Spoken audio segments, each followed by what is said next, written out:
AI?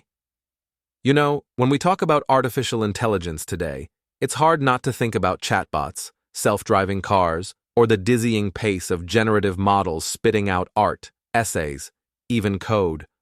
But the desire to build intelligent machines, well, that's not new.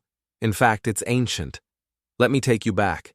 The ancient Egyptians, the Romans, they were fascinated by statues that seemed to move, to breathe, to speak. Of course, there were no sensors or motors, just clever priests behind curtains, pulling strings, creating illusions. But the dream? That was real. The idea that we could animate the inanimate. It shows up again in medieval lore, talking relics, enchanted objects.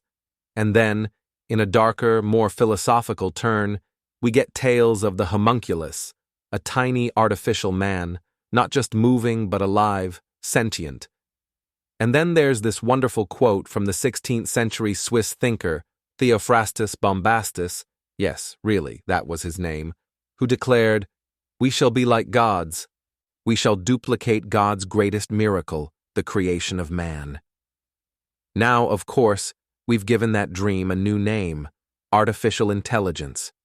And what I want to do in this journey is walk you through the key moments, the milestones that mark our pursuit of this dream, from its early, obscure stirrings to the very technologies we're building today. Let's begin with the moment AI officially got its name, the Dartmouth Conference, summer 1956, a sleepy campus in New Hampshire. A group of ambitious researchers, John McCarthy, Marvin Minsky, Claude Shannon, gathered to ask a radical question. Can machines think? They weren't all from the same field. Some were mathematicians, some physicists, others from computer science, a field that was itself barely born. But they came together to explore the idea of synthetic intelligence, not artificial yet, not officially. That term would come during this very meeting. They imagined machines that could understand language, solve problems, even learn from experience. This wasn't science fiction. This was a research agenda. They sketched out ideas that would shape AI for decades, programming languages, learning algorithms, vision, reasoning, and perhaps most profoundly, they dreamed of machines that could communicate like us, reason like us.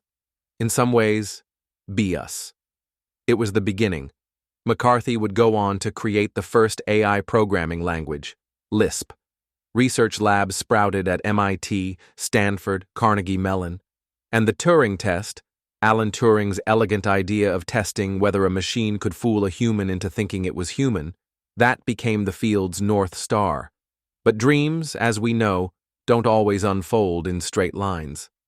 Enter the perceptron, 1958, Frank Rosenblatt.